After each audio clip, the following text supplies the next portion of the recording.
Hey guys, welcome back to the Ringer 57 YouTube channel. It has been a hot minute. We have been very busy.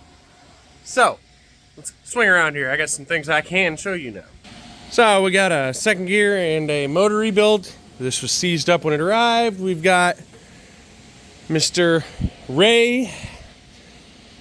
God, I'm farting his last name. Turbo Gen 2 low mileage. Everything is officially here except the map sensor, so I'm going to go ahead and tomorrow when we open up again to do business, I'm going to go ahead and put the fuel system on this thing, fuel tank, everything except the map sensor, and it'll be ready to start and run as soon as I have a map sensor and go on the dyno and get tuned and go out the door. This cruiser over here's got an oil leak I got to chase, and I got to put some parts back together on. Randy's is still chilling there. Lord have mercy, I need to get that thing together.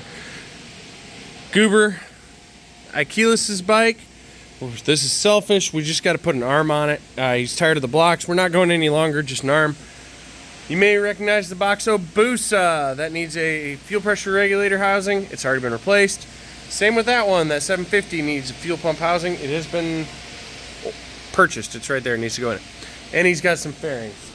Let's see. This one's get a 240 kit. Pit bike, obviously. We got a Ducati Panigale in here. This one's in for a shifter linkage that just needs everything readjusted and torqued and Loctited, and oil change air filter. This is Chris Charles' bike. It is in here for a completion of turbo install from the same shop that the Rescue 14 came from. So we've gone ahead and plumbed everything, got it all ready to rock. There really wasn't much done wrong on this, just not done. So that's where we're at there. This one's ready to go on the dyno as soon as that one comes off. That is Dumas's from the same shop.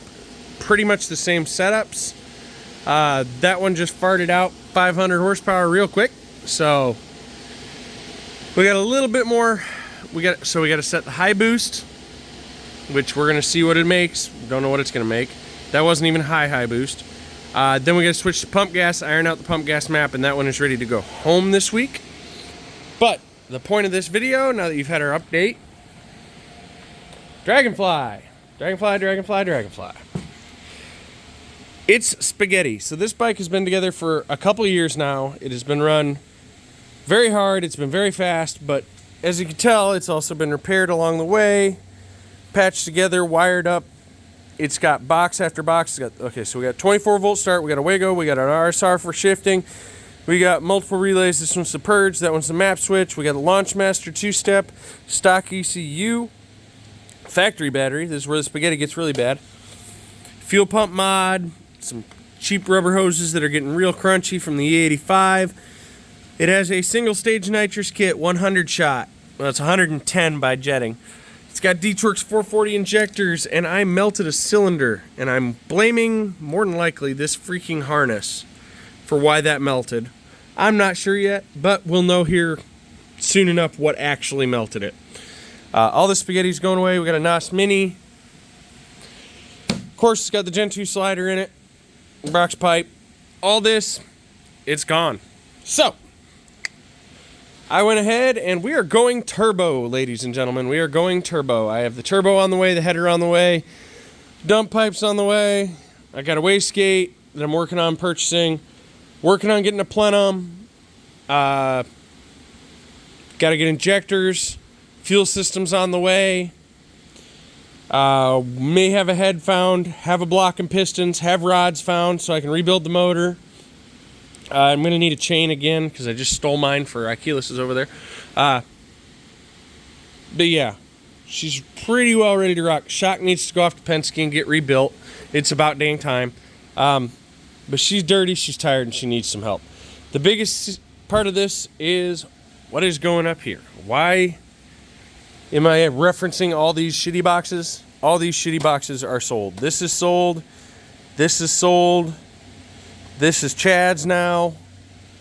The Raptor shift light that's up here that I was using for auto shift, wherever that got tucked in at. It's over here off this wire. I know that. Look at this. Look at the stack of relays I'm using. So this one kills my nitrous first stage. These control my magnet and my two-step. Like, it's just fucking spaghetti, guys. And I got freaking toggle switches here, there, and everywhere running stuff. Like this is track patchwork. See, track patchwork. Duct tape. Some wires stuck to wires. Yeah, it's just patched together. All that's going away. But yeah, we're going Fuel Tech, ladies and gentlemen. We have the Fuel Tech FT5 450 for this bike. I have one more order to place to get my Spark, my wideband nano, my unterminated harness, and my connector kit, and we're going to wire this bike from scratch. It will have really, really simple controls. Real simple. It'll just be power, two-step, boost scramble. That's it. That's all we're going to have. Power, two-step, boost scramble. Done. So, pretty sure I got almost everything sold. Probably by the time this posts, everything will be sold. But, I'm going to give you an update on what we're doing. I'm going to go ahead and tear this thing down, show you the bare bones, and then that'll end this video, and we will start back once we have the motor torn down to see what's hurt. That'll be probably the next thing y'all see. Might do some unboxing on, the real expensive turbo and header I ordered. So, power goals. 300 happy, 400 peak. That's our goals. Should be real easy to make, and we're going to try and do it for under $1,000 for the turbo kit.